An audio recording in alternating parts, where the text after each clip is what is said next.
What is the good word? Welcome to the Higher Call, the Christian Sports Fan Podcast. I'm your host, Dan Satterfield. God is good all the time, my friends.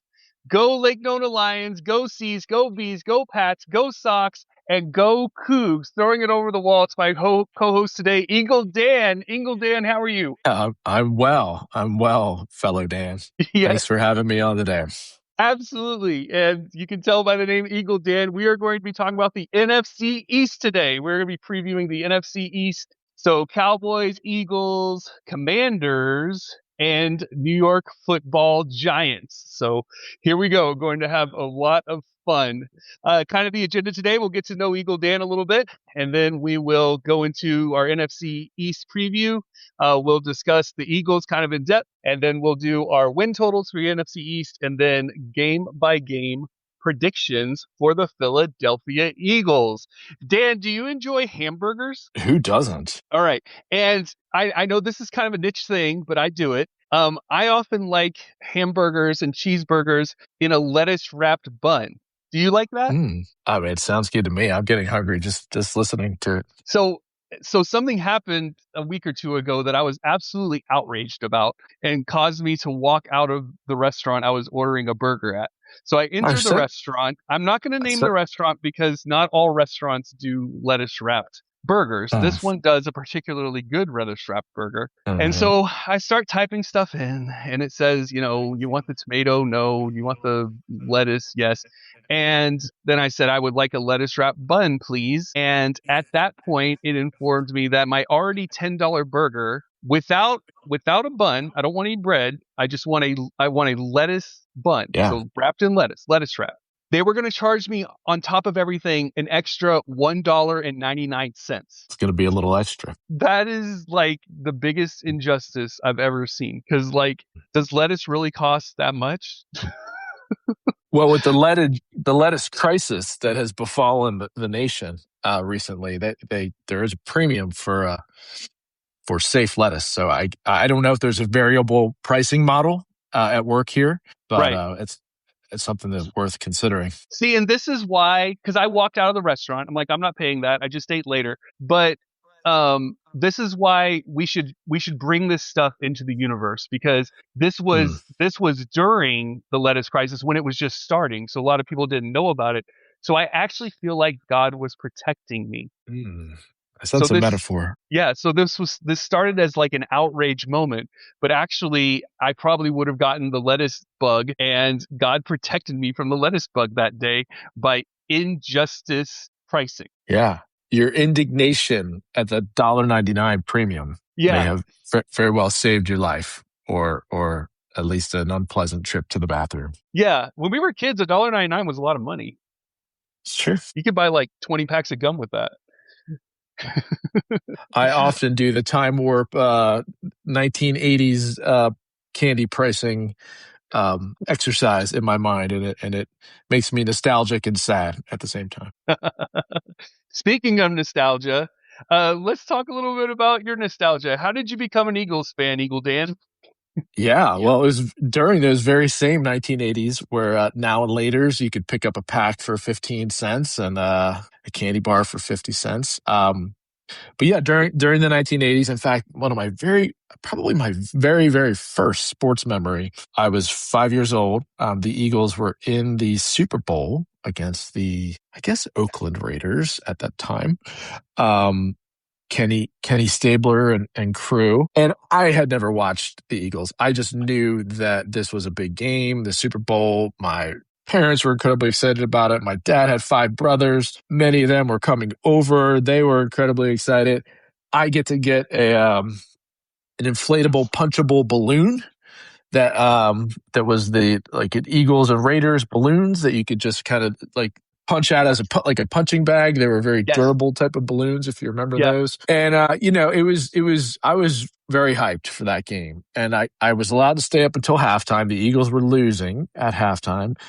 And I guess the adults were all stressed and insisted the kids go to bed. So my 5-year-old self went to bed weeping and crying at halftime. And I said, okay, I'll agree to your terms, on one condition, and that is no matter who wins, you come up, wake me up, and tell me what happened. And my favorite uncle, Uncle Kevin, he was the one that specifically had to do it. And so he came up, however many hours later, and he woke me up. And he said, DJ, yes, Uncle Kevin, they lost. And that would be, there was like a 5-year-old crying for about 45 minutes at that situation. So that's my very, very earliest sports memory. I didn't start following them closely till a few years later, kind of in the latter part of the 80s. And that's where the Cowboys were in their sort of roaring heyday. And the Eagles had arguably like one of the best defenses of all time, but nevertheless didn't have any playoff success in that era. But that was the Reggie White and Jerome Brown and Seth Joyner and all those guys with a great defense. So those are my earliest Eagle memories. Nice. And kind of during your Eagles fandom, can you think of your favorite Philadelphia Eagle during your time as a fan? I'm probably not alone in this, and with the recent success they've had, there's been many that are just all time Eagles, and Jason Kelce comes to mind, right, and Lane Johnson on the current team, and there's a lot of names that are recent that are in that conversation. But I say from an all time perspective, it's probably Brian Dawkins. Okay. I feel like no player has embodied this sort of wear your heart on your sleeve and every ounce of blood, sweat, and tears on the field like Dawkins did. And further, he's definitely a man of faith, that he talked about the importance of his faith and the role that Jesus plays in his life, but was just literally a weapon and just such an animal on the field. In fact, his alter ego, only player in Eagle history that was permitted to have 2 lockers. He had a locker for Brian Dawkins, and he had a locker right next to it for Weapon X for his alter ego on the field. That's great. That is really cool, and that's nice too that your favorite Eagle is someone who kind of exemplifies their faith, and that was part of their repertoire. So that's really nice. Can you talk a little bit about some of the away games you've been to? I know you've been to a few in the last few years, and kind of your experience with those. Yeah, I not as many as I would like. Of course, but been to several games in Philadelphia. I've caught many of the Florida games, right, as you and I live here in Orlando. Yeah. So a number of the games, in fact, the Tampa Bay Bucs Stadium, Raymond James Stadium, has just been an absolute house of horrors for us. We seem to play there every year. It seems to be in September every year. And actually last year, the Eagles won that game, which was nice. But they've really had a difficult time by and large there. With, in fact, even in the Super Bowl year, that was by far their worst loss of the season was at Raymond James. Also had the opportunity to go to the Washington Commanders field 2 years ago, which was nice, and they played really well, and that was kind of a blowout win. Those are a couple that spring to mind. Nice. Well, turn the page here to the current Philadelphia Eagles. Last year they went 11-6. They won the NFC East outright by several games, and so just kind of big picture. How do you see last year and it spinning into this year? Great question. When you have a lot of success, and the Eagles were in the Super Bowl in 2022, that was the very controversial holding against James Bradbury. That was the decisive factor in that, which nobody wanted to see, right? We wanted Kansas City to have an opportunity to kick the field goal, and the Eagles to have a minute or so with 1 or 2 timeouts to have a chance to kind of come back and tie. But that was a great Super Bowl. But a lot of the team, a lot of the players who had really successful seasons, and of course, even from the coaching staff perspective, were poached by other teams because they saw the success that the Eagles has had in 2022. So you had 2023 was kind of a very down year. I'm looking at some of the stats here, and they got off to a great start and just had such a like historic free fall. I think losing 7 of their last 8 games in 2023. 2024, of course, was an amazing year. They ranked first in defensive yards allowed, total. Excuse me, pass yards allowed, 10th in rush yards allowed, second in points against, and of course that was Saquon's historic year. And as you mentioned, they won the division title last year as well. So they're the first NFC East team in over 20 years to repeat Okay. as back-to-back division winners. It just hadn't Nice. happened, which Yeah. is interesting to think about, Right. given the historic franchises in the division. Yeah. So I'm feeling extremely bullish on the 2026 version of the Eagles. New offensive install kind of coming. Sean Mannion, they hired from the Green Bay Packers, was a offensive assistant and quarterbacks coach, but comes from that Green Bay, San Francisco, even Los Angeles Rams school of offense. And so quick tempo, a lot of motion, not just as window dressing, but sort of like meaningful misdirection, more simplified scheme for the offensive linemen. And then that's to say nothing about their defense, right? So last year they finished 5th overall in points allowed. Mm-hmm. And you've got many guys, and the Eagles defense is sort of all, the core players are sort of coming into their primes here at the same time. Right. You've got many guys like Jalen Carter, Quinyon Mitchell, Cooper DeJean, Zach Bond. These guys have all been recognized as all pros, and they're in the top 100 list of top NFL players, and they're in season 3 of Vic Fangio's defensive scheme, and so. The one place they had a little bit of a weakness was cornerback 2 last year, and they addressed that need by signing Reek Woolen from Seattle Seahawks. And by all accounts, he looks like a kind of a missing piece on a defense that really wasn't missing much. And I'm extremely bullish on the defense in particular. I mean, I think you're looking at probably a 17, 18 point a game type of defense, and I think they're going to give the offense a chance to kind of come together and get their legs under them with a new offensive scheme. Yeah, and let's talk about Jalen Hurts a little bit. You think about, obviously his career with the Eagles has been a success. Anytime you're a Super Bowl winning quarterback and you played well in that game, you had a great season. He's had a successful career with them. But we start talking about his future, right? I think a lot of folks I was listening to in the huddle the other day, and they were doing quarterback tiers, and they put him in like the 4th tier. I mean, outside of the top 10. They called him like a game manager type now. Yeah. And they said like it didn't used to be this way, but that's kind of how we see him now. What's your take on Jalen Hurts and his future with the Eagles? Yeah, I mean, this is obviously something that comes up all the time. You could look at certain comparisons from a win-loss perspective, from an accuracy perspective, and from a kind of a total touchdown perspective, with accounting for his rushing touchdowns, and he compares very favorably to some of the the NFL darlings, and that's just talking about regular season. When you incorporate the playoffs into the comparison, you're literally talking about a Hall of Fame trajectory. Right. Been to 2 Super Bowls in his first 5 years as a starter. Won one, was the MVP of the one that he won, and I don't think you have to squint too hard, even in the Super Bowl that they lost against Kansas City in 2022, to say he was the best player on the field.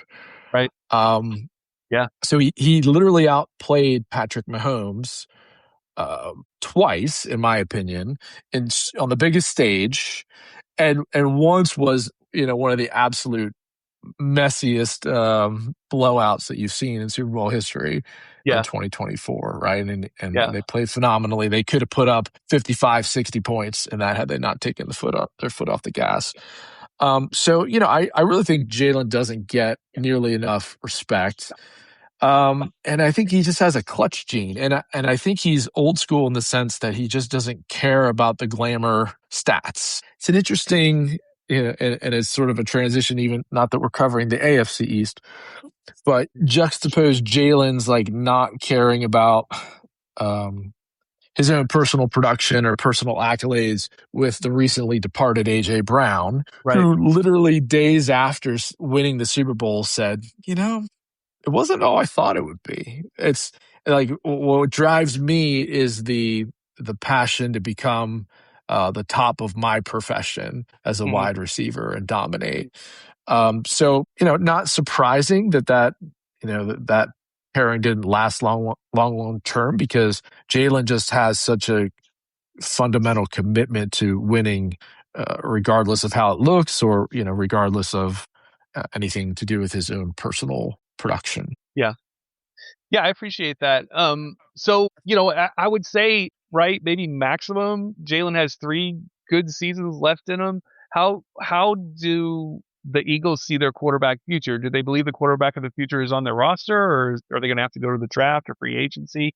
How do you think they see their quarterback future after Jalen's done? Yeah, it's an interesting question. I mean, Jalen is still relatively young. Um, let's see, I'm going to look up his exact age.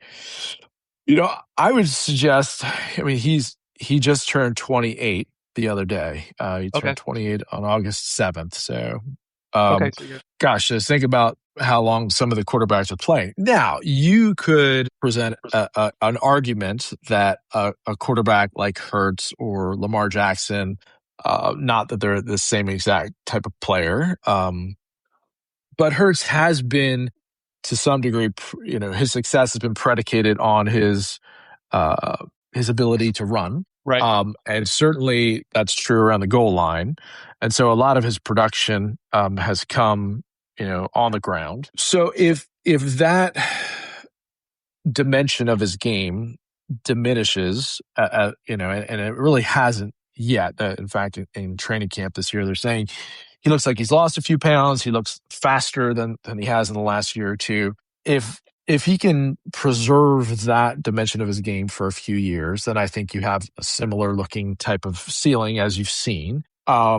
But if he can further evolve, whether that's a product of this new offense that they're installing, that's a little bit more simplified and predicated on quick passing, or just his own evolution as a player, he can become even more proficient passer. Then I think there's no reason he can't play another 7, 8, plus years, if well into his mid 30s or late 30s, if he can evolve as his running game declines. Nice.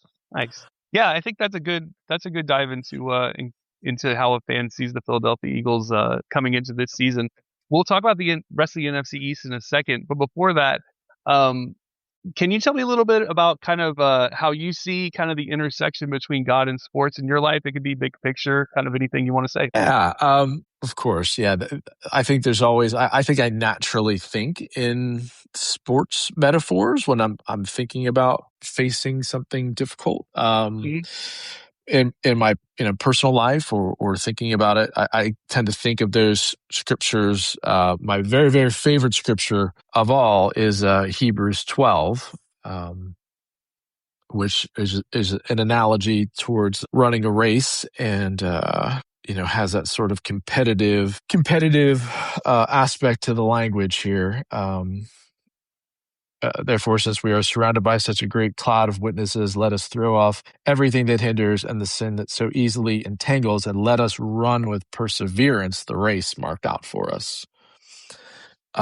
So I do think of life and sort of encountering challenges in a faith and sort of sports metaphor way, just very, very naturally.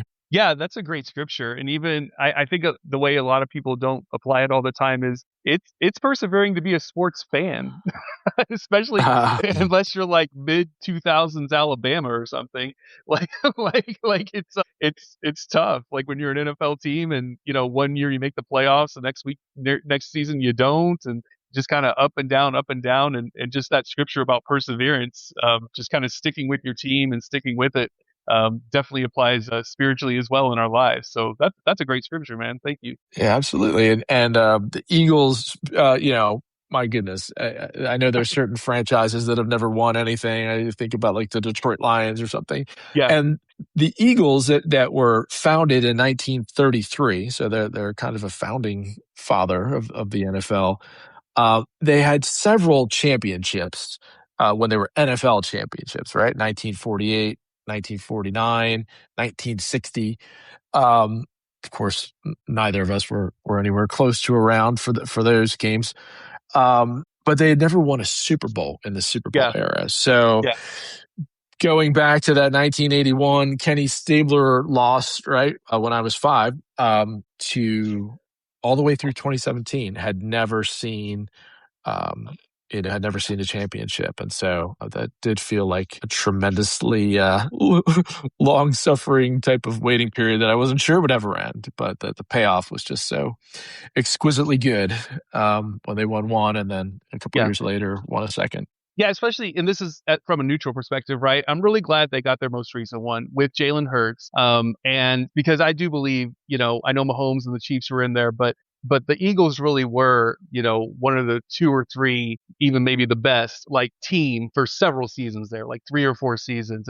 It really would have been a shame for them to kind of miss that window, but I'm glad they got one Mm. out of that. That was great. So yeah, let's take a look at the rest of the NFC East. So let's start with the Dallas Cowboys. Um, Mm. and head coach is Mike McCarthy. Dak Prescott is the quarterback. Um, how do you kind of see how do you see them this year? Yeah, I more of the same, I would say, is what we've seen in similar years. I did unfortunately like some of the players they drafted. So that their defense definitely needed some retooling, and that they got some of the guys that I was particularly high on in the draft, which is unfortunate. I think offensively, you've kind of seen similar things from them offensively, right? Dak can be incredibly high producing at points, and they have 2 excellent receivers and Lamb and Pickens.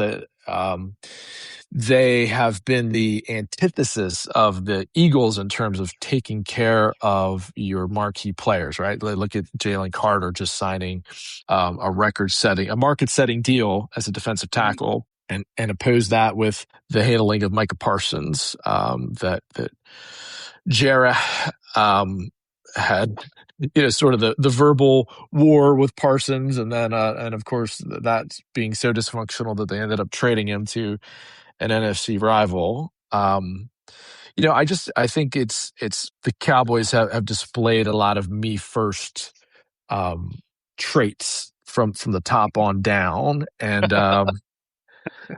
certainly in recent years that has not yielded any playoff success, right? And so I wouldn't be Yeah, surprised if the Cowboys are in the mix. If their offense stays healthy, if some of the younger defensive playmakers make a splash, they'll be in the hunt. I don't see them winning the division. Spoiler alert, but yeah. I think they could be competitive for a playoff spot. But again, I know a lot of long suffering Cowboys fans now that are just like, until there's a turnover at the top, like we're not very optimistic we're actually going to win anything. Yeah, yeah, I will give Jerry credit for one thing. I mean, he's it seems that he has been infinitely patient with Dak, and it has gone through many offensive coordinator and head coach, and there Dak still is. And so yeah, it's a really interesting situation, and without the playoff success that frankly the Eagles have had, and so yeah, it's be interesting to see what happens there this year. Let's go over to the Washington Commanders. Really interesting team there. Jaden Daniels had a magical rookie season, right? Brought Mm. that team success that they have never seen as in the Commanders' name. And then like you watch him, right? And it's like, how is this guy not getting hurt? Like he's not as big as Lamar Jackson or Jalen, not even close there. And and then his sophomore year, right? He gets hurt. He goes into a huge slump, and now he's going into his third year. How do you see the Commanders and Jaden Daniels trying to bounce back? Yeah, it's such an interesting parallel between Daniels and RG3 in some ways, right? Like, Yeah, and I don't wish, you know, uh, I don't wish RG3's career arc long term on Daniels, but pretty comparable rookie years, and then pretty comparable storylines with the injury in year two. It's interesting because there was this narrative during the 2024 season where the Eagles ended up playing the Commanders in the NFC Championship game, and if you recall that game, that was just as big of a blowout as the Super Bowl was. Yeah. Um, there was this narrative that the Commanders are this young team on the rise, but really the only young piece of it was Daniels himself, right? And so I think statistically they're in the bottom three in terms of age of the roster. They just went out and signed Stephon Diggs Yeah. to pair Yep. with Terry McLaurin. So that continues, which of course Diggs was just released by your Patriots not long ago. Yep. So it continues to be this young centerpiece, which hopefully he can avoid the sort of the reoccurring injury bug. But the rest of the roster is, or many parts of the roster are on the wrong side of 30, and Right. they're not necessarily a cohesive team on the rise. And so I have them as a sub 500 team, and I don't see them being ultimately very competitive. Thanks. Okay. Yeah, rounding out the projected bottom of the division, how do you see the New York Giants and Jackson Dart? Some interesting sparks from them last year, and probably the Eagles' worst game last year was just a stunning defeat at the hands of Dart and Cam Scattaboo, who just ran roughshod over them, and they just really punched him in the mouth. And Yeah. but again, I think from organizationally, trading Dexter Lawrence, they've traded a number of their marquee players, and I think until they have some true continuity, offensive line, they've been trying to figure out their receiving core for many years. And last I'd heard, Malik Neighbors, who's a fine looking young receiver, but he had an injury setback. It just seems like they're a little bit star-crossed, and I don't know where Scattaboo is going to be from a recovery standpoint. Apparently he did a backflip at a media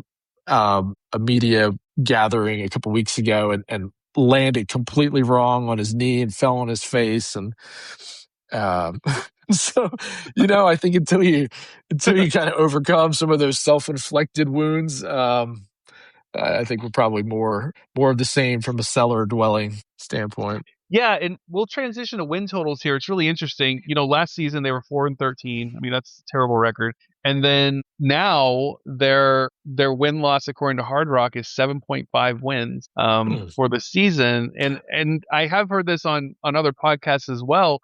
People just think that like John Harbaugh is just magically worth wins. I don't know if I agree with that. But how do you kind of see that with the coaching change? Yeah, great point, and should have mentioned it. I think that's something that can be a part of building a healthier tree, right? Longer term. I don't think a coach necessarily, like, without a significant inflow of corresponding talent, is going to make that big of a difference in year one. I think it's got to be a combination of kind of that longer term philosophical, schematic system taking root, and that can take a while, right? And so a lot of the Giants' young players, key players are younger players, and I think it's going to take a little bit of time to mature. But I do think having Harbaugh at the helm creates for potential for that to occur over the next few years. All right. Well, let's go into our NFC East win totals, bottom to top. And this is for entertainment purposes only. Okay. Don't go throwing all your money at this. We are not experts. So even the experts don't get it right anyway. So let's look at the New York Giants, 7.5 wins, 17 games, over or under? I gotta hit the under on that one. All I right. see them being more in the 6 to 7 at the high end, which would bring it under that 7.5. And it'll I'm be waving helpful my because hands up and down right now. It's an I audio don't pod. I don't know the lines, so you'll have to tell me for each one what the over Yeah. under is. Yeah. No worries. All right. So the Washington Commanders, 7.5 wins, over or under? 7.5. Boy, that's a tough one. I think I've just at a glance, I'd probably lean towards the over. I think Daniels is certainly good enough if he's right health wise that he can win a few games by himself. Um, I think that some of their youth can show up on the defensive end. I mean, everybody kind of liked them picking Sonny Styles in the first round, and they have a few other wild cards. Uh, they have a few other wild cards that could hit for them. One thing we should mention as we're kind of handicapping this for entertainment purposes only. Currently, news just broke just yesterday that their key offensive lineman, their left tackle, Laramie Tunsil, tore his triceps and will probably miss most, if not all, of the year. So I'm right in that range with the Commanders, but I would take the over. I think that might be more like an 8 or 9 win team. All right. And a lot of optimism, I think, for the Cowboys. 9.5 wins. How do you see them, over or under? Yeah, again, that's right. That's right there. It's almost like these Vegas folks know what they're doing or something. Yeah. Um, so I can see that offense being good enough. 9.5, did you say? Yeah. 9.5.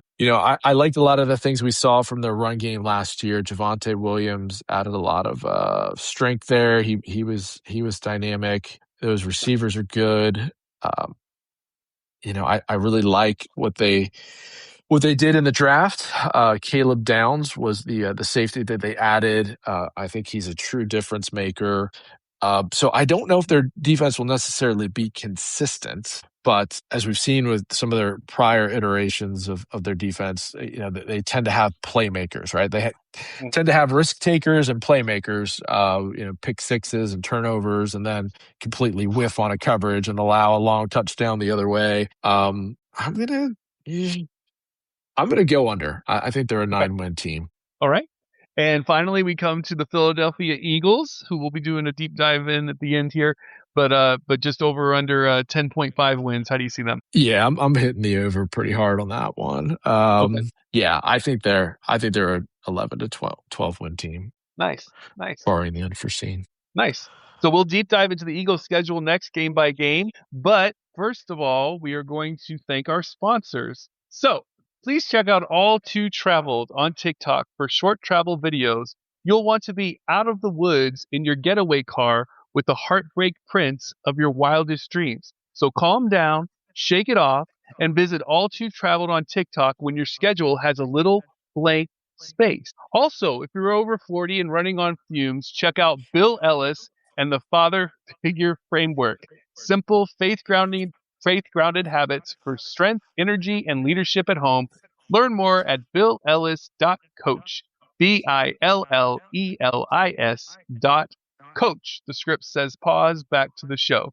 Complete 2026 regular season schedule for the Philadelphia Eagles. And so we'll go game by game, no spreads, just win or loss.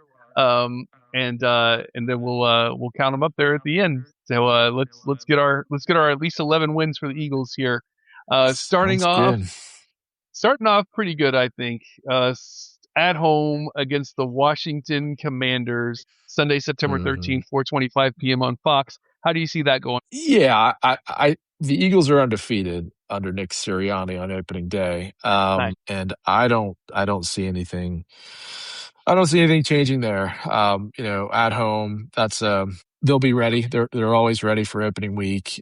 We might see the offense sputter a little bit in this game, and maybe the earlier part of the season. But I think their defense is going to be the difference, and I see potentially a lower scoring game, but a win for the Birds. Nice. And then let's go to week 2, Sunday, September 20th, down in Nashville. The only team that has ever sued the school I got a bachelor's degree from, the University of Houston, the Tennessee Titans. How do you see that game going? Yeah, I don't think that one will be super competitive. That might be a fun one to go to, but yeah, obviously Tennessee has struggled in recent years, and I don't think there's any. I don't think it's going to be a very competitive contest. I think that's an easy win for the Birds. Nice. Then the schedule does get harder. Monday Night Football, one of the most talked about, kind of exciting teams in the NFC, had a great year Yeah. last year at the Chicago Bears. How do you see that going? I gotta see how the Eagles kind of come out in terms of offensive cohesiveness out of the gate.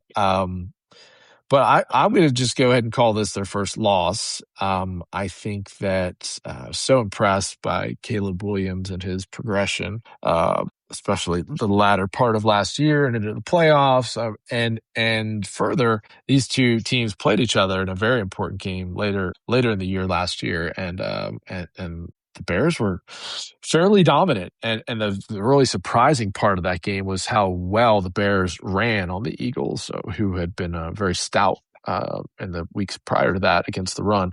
So bit of a revenge game for the Birds, but I just don't know if their offense will quite be in sync yet at that part of the year, that early part of the year. So I'm going to call that an L. Week 4, staying hard if you ask me. Myles Garrett and his friends.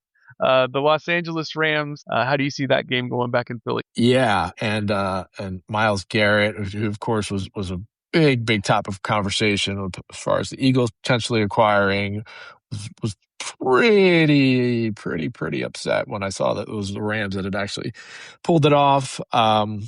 And of course, they're talking about Aaron Donald potentially returning as well, but that's still in the rumor mill at this point. We've just had their number. The Eagles have had the Rams number. I think that I want to say off the top of my head without looking at it, the Eagles have won maybe the last 5 or 6 games against the Rams, and you're talking about playoff games in there. You're talking about important games in there.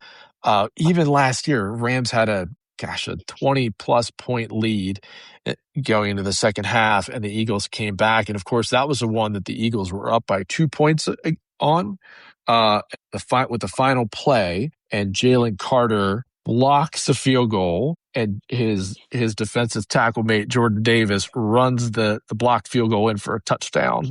So final margin of victory was 8, but that was looking like it would be a Rams win, both with the huge lead and even with the chip shot field goal that ended up getting blocked. So I think that karma continues to roll, and that's a W there.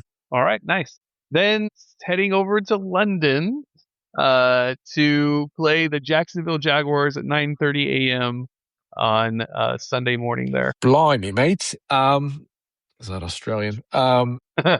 This is a tough game. The Jaguars, had a very surprising year, at least surprising to me, under first-year head coach Liam Cohen last year. And, they were quite good, and won that division and were really solid. The Eagles played them. This is a fun fact. The Saquon leap 2 years ago, where he did the reverse ballerina leap, was against the Jaguars. Yeah, that was a game the Eagles had a large lead in, and almost blew it against the Jags. The Jags had a huge comeback in that game and nearly pulled off the upset. That's a close one to call. I'm going to go ahead and call that a loss, just because the Jaguars play in London every year, it seems, and they're much more accustomed to that. They probably have quite the fan base at this point too, since they go over so much. Yeah, you would hope so. But yeah, it's interesting, and they play 2 games in London. The Jags do, and so yeah, in a row. So I think they're going to stay over there. But yeah, it's interesting schedule for them. The Sunday, October 18th. You guys do not get a bye week with London. You just go Sunday, Sunday, Sunday. So you're back in Philly though on the 18th against the Carolina Panthers. Yeah, another tough one. Another tough one. The Carolina really impressed me down the stretch last year. They did they beat Kansas City? I can't remember if they actually beat Kansas City, but I think they were knocking on the door. They should have Yeah. won that game. They had a bunch of games that they were really playing well, and they were outgunned and outmatched, but they were nearly making these major upsets. And the Eagles was another one. They had a long pass. Royce Young had a long pass to Xavier Leggett that had they connected, and Leggett had every opportunity to make the catch. That was probably going to be a Carolina win, and that would have been pretty surprising. So it's a plucky game. It's a dangerous game in my mind. I think the Eagles pull it out, but it could be a trap game between that London game against the Jags and then Cowboys the following week. So it's precarious, but I think the Eagles get one of the Jags or Panthers. I don't think they lose to both big cats, so I'm going to call the Panthers a win. All right. And then you mentioned the Cowboys coming into Philly for Monday Night Football, Monday, October 26th, Week 7. How do you see that? Yeah, that's a win. The Washington Commanders, short week, but short trip down to Washington D.C. to play the Commanders on Sunday Night Football, so 2 prime times in a row. How do you see the Commanders going? Yeah, I mean, we'll know a lot more, right, as we see how healthy Daniels looks and how dynamic he can be. But at this point, I don't see any reason to look at it other than what appears to be obvious, which would be the Birds taking that one. Yeah, and I mean, I would say too with Jaden Daniels, the later you play them in the season, the better. The New York Giants, Sunday, November 8th, on 1 p.m. on Fox. How do you see the Giants going back in Philly? Yeah, a little bit of a spoiler alert. I think we sweep the Giants this year. Mm-hmm. So I think there's a little bit of a payback for the one game that they played against them that was their worst game of the year, and I don't think that they make that mistake again. Nice. All right, and then finally, Week 10, you get a bye week, and then Sunday, November 22nd, week before Thanksgiving, versus the Pittsburgh Steelers back in Philly. How do you see that one going? The Eagles. I would like to look this up as well, but the Eagles. I don't remember the last time that they've lost to the Steelers. Good. Actually, they lost to them in 2020. The Eagles seem to play very well against the Steelers, and they, in fact, the last time they played was latter part of the Super Bowl season in 2024. There was a lot of conversation about the passing game not clicking, and Jalen Hurts just came out firing and had probably one of his best games of the year against the Steelers, and they won 27-13. I think the Steelers are very much trying to find themselves. That they're certainly trying to find a long-term solution at quarterback, and the Eagles just seem to have their number. So I'm going with the Birds there. Nice. And you guys are playing on both major NFL holidays, or at least around the holidays. The first one is one of the traditional Thanksgiving teams at the Star in Jerry World, Dallas Cowboys on Thanksgiving Day, 4:30 p.m. Eastern on Fox. How do you see that one going? Yeah, I think Dallas is good enough. They're gonna get one of them, and I've already called the Birds in the first one. So I don't know, the pageantry of Thanksgiving and all that. I could see that being a tough game. We'll give that one an L there. All right. And then you go to the desert to play the Arizona Cardinals. How do you see that one going? Yeah, I would say that's the Birds, but that wouldn't be very clear on which bird I was referring to. But yeah, I think that the Eagles. Obviously, Arizona is a team in transition and just reluctantly signed over a new contract to Jacoby Brissett, and things have not gone according to plan there. New coach, new season. I think that's a pretty easy win for the Eagles. Appreciate it. All right. And let's see, at the Arizona Cardinals, now we have the Indianapolis Colts coming to Philly on Sunday, December 13th. How do you see that one going? Yeah, I think that's a win for the Birds. I think the key will be there is, can they do a good enough job against Jonathan Taylor. And if their guys are healthy, I think they're going to have a top 2 or 3 run defense. And so if they can contain that on the Colts, I think they'll be in good shape, and we'll go with the W there. Absolutely. And second game of the 3-game homestand comes against the defending Super Bowl champion Seattle Seahawks and Sam Darnold, Saturday, December 19th. How do you see that one going? Yeah, thankfully that one's at home, so it's nice. I'm sure there'll be a lot of eyes on that matchup. Likely playoff stakes, maybe seeding involved in that one. And in terms of teams having other teams' numbers, I struggle to think of the last time the Eagles beat the Seahawks, and so I'm going to call that one an L there as well. Nice. And Christmas Eve, playing an AFC South team in Philly, the Houston Texans. How do you see that one going? Yeah, Birds rebounds. Home stretch here, last 3 games of the year. At home, Texans, everybody knows they don't like to travel on Christmas Eve. That's a well-known. I mean, it sounds right, doesn't it? I mean, they probably don't. Yeah. So we're gonna go ahead and go with the home squad for that one on Christmas Eve. Nice. Then going into January, at the San Francisco 49ers, so going all the way to Santa Clara to play them, 8:20 p.m. on NBC and Peacock.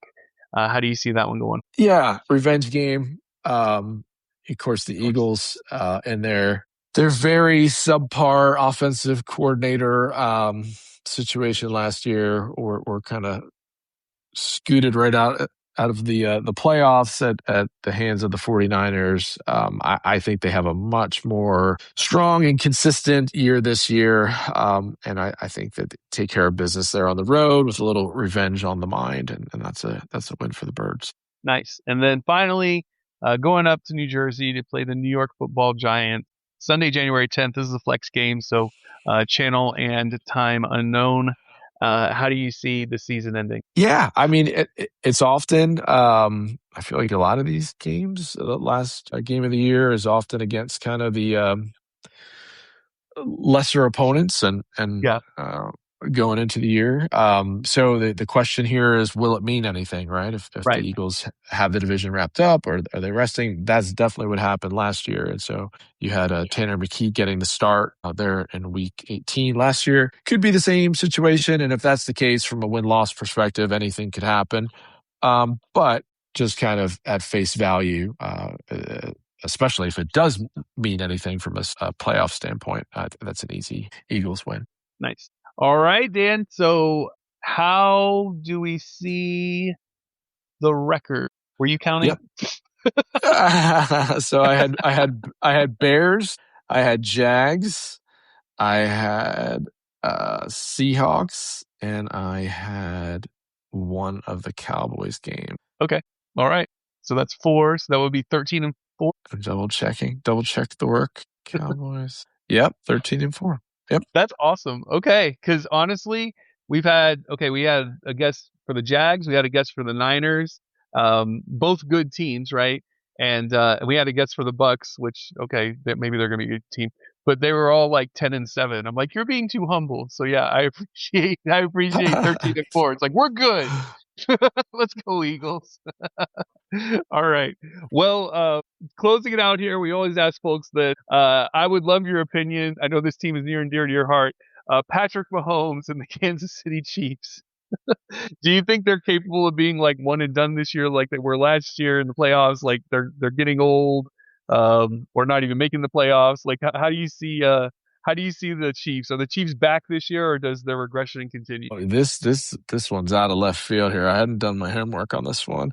Obviously, by all accounts, Mahomes' health is his recovery is looking great. I think it's a matter of can they kind of get restock their offensive weaponry around him, and I know they've done some work on that. They brought in David Montgomery from the Lions. Is that correct?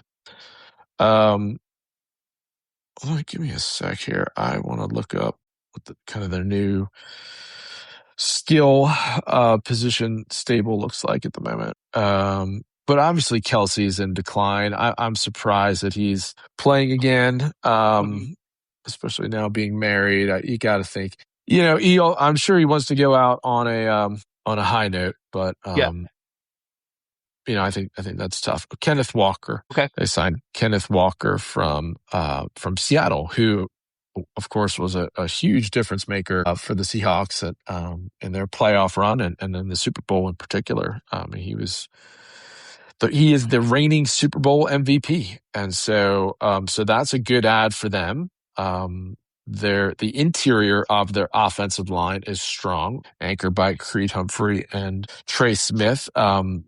Their tackle situation, which is what the Eagles took tremendous advantage of in the 2024 Super Bowl, I think it's still a work in progress. And so I think it'll be, largely around can they protect Mahomes? Can he stay healthy? Mm-hmm. Can they have, can Walker be enough balance to create opportunities for their passing game? And I don't think we've seen, I think to answer your question more broadly, I don't think we've seen the end of the elite Mahomes era. I Okay. don't know if this is the year.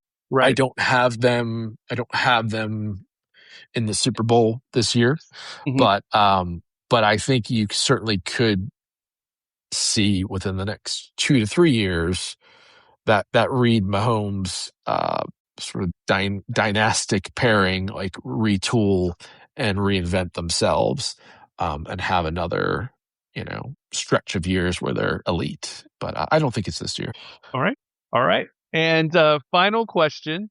AFC champion, NFC champion, Super Bowl champion. Boy, okay. Um, yeah. How are you seeing the field at the moment? I'm gonna probably go with the most popular answer so far that I'd probably agree with. I think Rams and Bills, and sentimentally, I would probably, hope the Bills and Josh Allen get one. Yeah, that's a strong pick. It's turnover at the top there in Buffalo, of course, with Yeah, McDermott leaving. yeah, that's true. I think you're looking at the Bills or the Broncos. I mean, the Broncos, Yeah, barring their quarterback's injury, right? Or who knows what happens in that AFC Championship game against the Patriots. The Patriots played very well there. I think the Patriots are going to have a lot more headwinds this year with a much, much harder schedule. I think they'll be in the mix, but I can see the Broncos being there. In fact, that's what I'm going to say. I'm going to say the Broncos end up representing the AFC, gotcha. and boy, it's a coin toss between the Rams and my birds Hmm.